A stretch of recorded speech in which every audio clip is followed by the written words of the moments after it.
হাজারো ইহুদি ইসরায়েল থেকে পালিয়ে এবার ইউরোপের দেশ গ্রিসে আশ্রয় নিয়েছেন। উদ্দেশ্য স্থায়ীভাবে বসবাসের, যার কারণে গ্রিসে চাহিদার তুলনায় আবাসন কম থাকায় বাড়ি ভাড়াও অনেক বেড়েছে। এরই মধ্যে ইসরায়েলিরা নিজেদের জন্য একটি কিন্ডারগার্টেন ও একটি ইহুদি স্কুল প্রতিষ্ঠা করেছে, এমন তথ্য জানিয়েছে ইরানের বার্তা সংস্থা তাসনিম। হাজার হাজার ইসরায়েলি পরিবার এখন গ্রিসকে নিজেদের অস্থায়ী ও স্থায়ী আশ্রয় হিসেবে বেছে নিয়েছে। ফলে দেশটিতে বেড়েছে অ্যাপার্টমেন্ট কেনার হিড়িক। চাহিদার তুলনায় আবাসন সুবিধা কম থাকায় বাড়ি ভাড়াও বেড়েছে অনেক। সম্প্রতি গ্রিসের ইউবোয়া দ্বীপের এক রিয়েল এস্টেট এজেন্সির মালিক গণমাধ্যমকে জানিয়েছেন, ইহুদি অভিবাসনের ঢেউ রাজধানী এথেন্সের দিকে।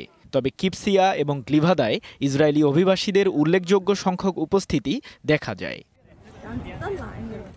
বর্তমানে এথেন্সের উত্তরে শত শত ইসরায়েলি পরিবার আছে যারা নিজেদের জন্য এরই মধ্যে একটি কিন্ডারগার্টেন ও একটি ইহুদি স্কুল প্রতিষ্ঠা করেছে।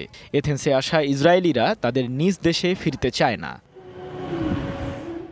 এথেন্সে বসবাসকারী ইসরায়েলের একটি সামাজিক যোগাযোগ নেটওয়ার্কের ম্যানেজারের তথ্য মতে, তিনি যখন শহরটিতে আসেন তখন ইসরায়েলিদের সংখ্যা ছিল ৫০ জন, কিন্তু গাজা যুদ্ধ শুরুর পর এ সংখ্যা ৫,০০০ ছাড়িয়েছে।